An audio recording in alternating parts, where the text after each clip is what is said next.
মিঠা পানির হাওর হিসাবে পরিচিত মৌলভীবাজার জেলার অন্যতম বৃহৎ হাওর হাইল হাওর। এখানে মাছের অভয়াশ্রম হিসাবে রয়েছে বাইক্যাবিলের অবস্থান। আমি এই বাইক্যাবিলে দাঁড়িয়েই আপনাদেরকে আশপাশের চিত্রগুলো দেখাচ্ছি। এই জায়গাটি 2024 সালের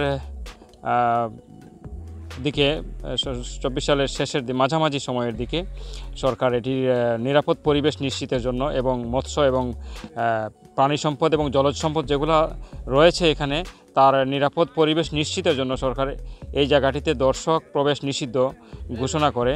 কিন্তু আমরা দেখছি আজকে সরজমিনে এসে যে চিত্রটা দেখলাম যে এখানে অবাধে দর্শনার্থী এবং পর্যটক প্রবেশ করছেন এবং তাদেরকে প্রবেশে কোথাও কোনো বাধা না দেওয়ার বিষয়টিও তারা বলেছেন। তো এই বিষয়টি আসলে এখানকার যে সরকারের যে ঘোষণা রয়েছে সেই ঘোষণার সাথে সাংঘর্ষিক আমাদের কাছে এই চিত্রটি দেখে মনে হয়েছে আর কি।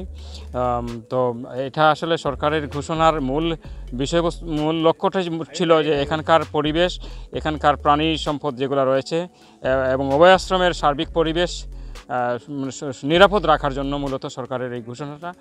তো এখানে এভাবে অবাধে যদি দর্শনার্থী প্রবেশ হয় তাহলে এখানকার যে পরিবেশের যে ভারসাম্য সেটা আসলে কিছুটা ক্ষতিগ্রস্ত হবে বলে মনে করছেন অনেকে। বাইক্যাবিল থেকে মোহাম্মদ আব্দুল কাইয়ুম, মৌলভীবাজার।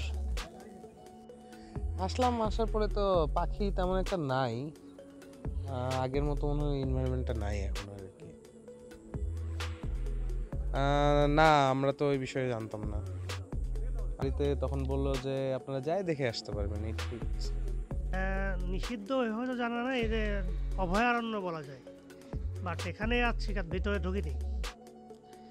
উদ্দেশ্য একটু দেখা, ছোটো ভাই আসছিল এলাকা থেকে, কুষ্টিয়া থেকে, তো বললো যে বাক্কারবিলি যাবো। বাক্কারবিলি যে নিষিদ্ধ 5 তারিখের পর থেকে এই ধরনের কোনো বিজ্ঞাপন বা প্রজ্ঞাপন আমরা বিজ্ঞপ্তি পাইনি। আচ্ছা, এখানে দেখছি যে সর্বসাধারণ প্রবেশ নিষেধ, কিন্তু এখানে ঢুকার পর দেখলাম যে আসলে ভিতরে ঢুকতে দিচ্ছে না, কিন্তু বাট অনেকভাবে ঢুকছে, আমরা ঢুকতে পারিনি, এখানে দাঁড়াই আছি।